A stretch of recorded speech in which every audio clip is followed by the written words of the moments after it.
So what do we mean by cell differentiation, and why is that important to understand from a cell therapy manufacturing perspective?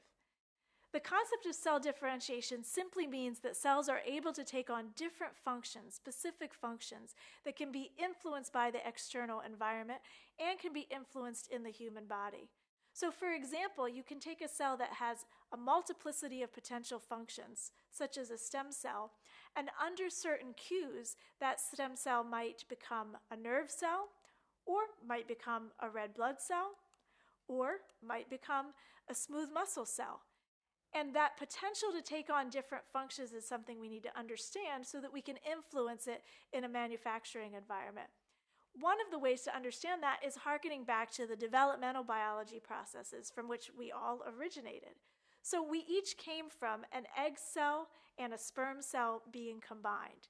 And that formed a very particular type of cell called a zygote. So that zygote is a unicellular organism, but then it becomes 2 cells, and then 4 cells, and then 8 cells, and then 16 cells. And you can see through that process, this reminds us of the cell cycle division process. So each of those cells is a replicate of the mother cell.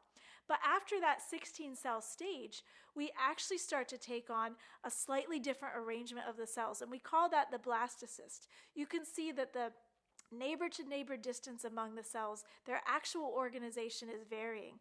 And that is part of the process of the cells taking on different functions. So that next stage of development is the formation of what we call a gastrula. And here you're starting to see the separation of cells into different regions of the organism, and then those cells take on different corresponding functions.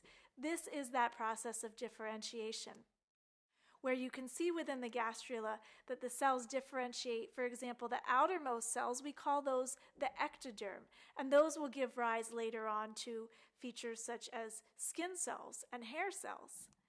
If you look in the mesoderm, or the middle layer, those cells will give rise to and take on the specific functions of skeletal muscle cells, of endothelial cells, of cardiac muscle cells, and even blood cells.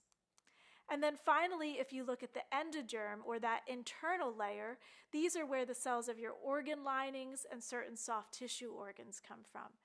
So all of these different functions arose from having one single cell that multiplied, but then eventually started to take on a progeny that had different spatial orientations and ultimately different functions. And you might think, well, how did that happen if a single cell that gives rise to 2 identical daughter cells are genetically identical? Where does that functional differentiation come from?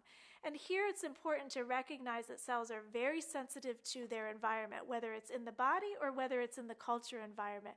And so different transcription factors, different physical conditions such as temperature, cell-cell signaling can all influence not the genetic code, but the gene products that are actually produced. And those gene products, those proteins, give rise to changes in morphology, give rise to different attributes and different functional properties of the cells. So yes, the cells are genetically identical, but they're also very susceptible to cues, external cues, even cell-cell signaling cues that can influence that function.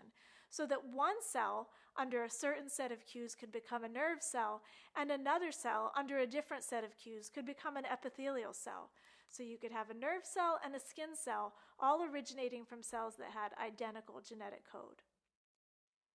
Now, in order to influence this process, whether in the organism or in the culture environment, we have certain tools at our disposal. One of them is the nutrients in the cell culture media.